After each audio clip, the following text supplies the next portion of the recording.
They can be very good. Listen, Mike McDaniel, he's been with Shanahan. He understands how to design a very, very strong offensive game plan. That's in the run game and the passing game. And you're seeing Tua flourish in this early. And again, this team to me is a playoff caliber team. If Tua can play, if I liken him to Jimmy G in San Francisco, there's nothing in my mind that says he couldn't be just as equally as good as Jimmy G for that San Francisco team. He can be that for the Dolphins. That would make them a tough out in the AFC. And again, they have to feel really good about this system that's being installed down in Miami. It's truly going to help Tua's confidence. That's for sure heading into the season when the games really count for him. All right. Thanks so much for your time, Jeff Saturday. Appreciate you. Season Tuna completing 6 of 7 passes, 121 yards, a touchdown, including a beautiful 51-yard completion to his new BFF, Tyreek Hill. Emery, after what you saw on Saturday, do you believe Tua can carry this over to the regular season? Absolutely, man. He's one of my big winners for this evening in preseason because of what he's done throughout the course of the offseason. And you add those explosive weapons. They're catch and run guys, but they're also guys that you don't need to get the football too deep down the field. I know everyone is enamored by the deep throw, but when you can throw a short pass to a Jalen Waddle or a Tyreek Hill, they have the speed to take it a long way. So I think he can carry it over. But the biggest help for him is that he's 2 years removed from the hip injury, and he's also going to have the added benefit of having a dynamic depth of talent in the backfield. So I'm excited about Chase Edmonds. I'm excited about the running depth that they have. So I do feel like this offense will take a significant step forward in 2022. Tua entering his 3rd season in the NFL and set up to succeed. All right, now for your winners and losers from the 8-game preseason slate on Saturday. You mentioned Tua was one of your winners. Well, first off, this is like the Jamaican 4x1 team, right, that we're watching. Raheem Mostert, Jalen Waddle, Tyreek Hill. You know, when Sacho tells you, like, these dudes 4-3 on the field, that's different. See, there's some people you clock them, and they run 4-3, and then there are dudes you get up on, and you realize that speed is different. They got 3 or 4 of them on the same team. I think the thing that people miss about Mike McDaniels is this. He's coming from a place where the team had to protect the quarterback. We just finished talking about Jimmy G, right, and saying that Jimmy G has certain limitations. We knew how explosive that offense was. None of us ever sat back and attributed to Jimmy Garoppolo. What we said, it was coaching, it was style of play, it was schematics, it was strategy, it was play calling. Well, you have someone who learned under Kyle Shanahan and understands that. You think we aren't going to see a little bit of Tyreek Hill in the backfield, a little bit of Jalen Waddle on jet sweeps? You think we aren't going to see the boot passes that open up the deep crossers and the deep post? We're going to see all of those things that made the San Francisco 49ers explosive, and now with Tua Tagovailoa. And this is a situation we aren't comparing Tua to Justin Herbert as we do all the time because one was picked 5th and the other was picked after and seems to be the better player. We're talking about a guy fitting into an offense that understands creating explosive plays with the quarterback that may have limitations. And I don't know about y'all, I believe that Tua Tagovailoa, who was drafted 5th overall, is more talented than Jimmy G.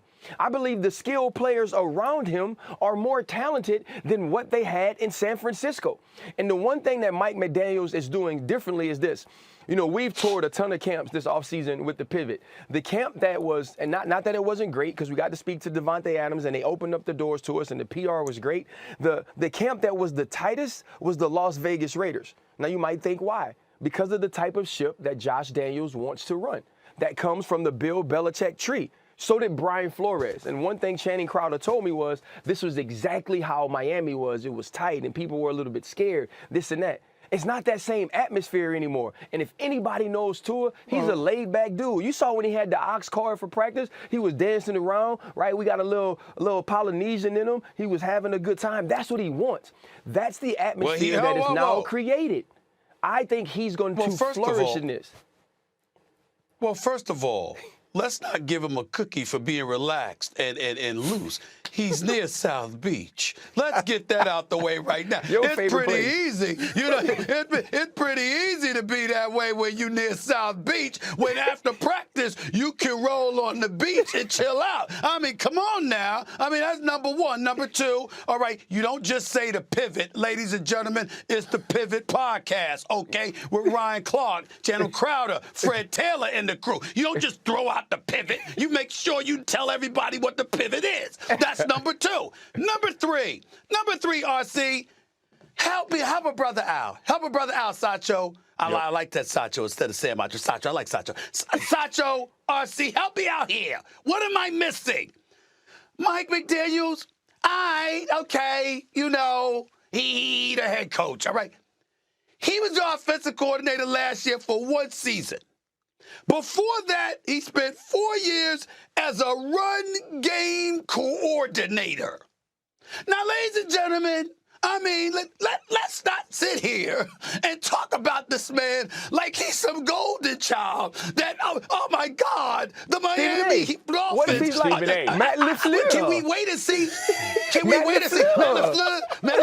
LaFleur. What is the ceiling for this Dolphins team? Oh, it's playoffs. And listen, when I look at this football team, they are loaded up. I mean, to his point, he's making no mistakes in what he's saying. Tua is going to be the absolute key here. But let's not forget, Mike McDaniel, when he was in San Francisco as the offensive coordinator, they led the league in per play, right? Per play average. So this guy understands how to create a run game that will support Tua and this wide receiving core and tight end group that he's talking about. They will have explosive plays because of the speed they have. I like what he's saying. Again, I think the playoffs are the ceiling. I don't think they push much through that. I also wanted to ask Sam, how come he didn't mention the Jets in that division? He just wrote them off already. I mean, I know Greeny's not there to stab the knife in him, but I just want to see that out there. Put that out from my man Acho. The quarterback is still injured, right? The quarterback is still injured, so we'll see. The answer to that is yes. Sam, what do you think? Ceiling for this team? Yeah, definitely playoffs and potentially winning the playoffs for the ceiling for the Dolphins. Like, if everything goes according to plan, this offense will be close to unstoppable. And the reason I say that is because you have multiple guys that at least football speed are 4.3 or even faster. Like Tyreek Hill is 4.3 football speed. Jalen Waddle, 4.3 actual speed. Raheem Mostert, we saw what he's able to do at the running back position. For me, it puts so much stress and pressure on defenses. Even if it's not taking the top off of a defense, you have players that could catch a 5-yard slant and take it 70. And so for me, this team could be extremely dangerous if they put it all together. Okay, but then look at their first 4 games, because this is not kind at all. Let's put this up. Patriots, at Ravens, Bills, at Bengals. So, Jeremy, we talked about this earlier. What is the ceiling for this team, especially when you look at those first 4 games? Ceiling is a 2 seed, baby. Wow. 2 seed. Wow. A lot would have to happen. Buffalo would have to sort of win, lose some games that you wouldn't expect. All those teams would have to not show up for those games, yeah, but right? look at the AFC. They're like 12 teams that could either make the playoffs, get a divisional crown. Like, it's going to be chaos in the AFC. So you heard Tyreek Hill. For all the pumping that he's done of Tua as the next Joe Montana publicly, he did say something that is matter of fact, that look at all the weapons Tua has at his disposal. And that is absolutely true. You combine that with a really good defense that helped them win 19 games the last 2 years, even with some quarterback questions. Now they have the stability. I'm pretty bullish on them right now. And he may be right. Tyreek Hill may be right. I mean, there's a piece that has to do with, like, confidence and belief. Yeah. Mike McDaniel believes in Tua. He has, like Tua's done interviews. We said, man, it's good to have, it feels different is what he said. It feels very, very different. He has a coach who believes in him. So you have a coach who, like Jeff Saturday just said, was a part of a team that was the #1 in the NFL in yards per attempt. So he knows how to push the ball down the field. You also have a coach who believes in his quarterback. Sometimes that's all you need to see a turnaround. And so if Tyreek Hill is right, Jeremy, you might be right as well. Yeah, it's a little like what they're doing in San Francisco. Give him all the pieces he needs to let him do what he can do based on his talents. Jeff, I'll give you the last word. Yeah, again, what Sam said, I'm going to reiterate it. Like, with the coupling of Mike McDaniel, the development of a quarterback, and listen, I love Brian Flores.